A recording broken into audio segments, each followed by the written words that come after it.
Hi, welcome to Richard Gabili YouTube channel, and for today's tutorial, I will be teaching you on how to change highlight content and speak on iPhone X. But first, kindly subscribe to this channel and don't forget to hit the subscribe button and the bell to notify you for the new updates. And let's start.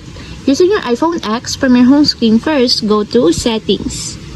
Then in the settings, scroll down and find the accessibility and then top. Then in the accessibility, go to vision section and then tap the spoken content. Then in the spoken content, find and tap the highlight content. Then in this part in the highlight content, go to this part, and as you will see that the sentences is now enabled.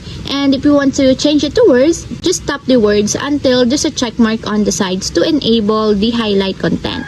And if you want to change it to words or sentences, just tap it also until there's a check mark on the side, just like this.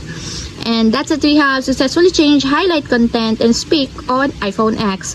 If you have a question, kindly comment down below, and don't forget to hit the subscribe button and the bell to notify you for the new updates. And thank you for watching.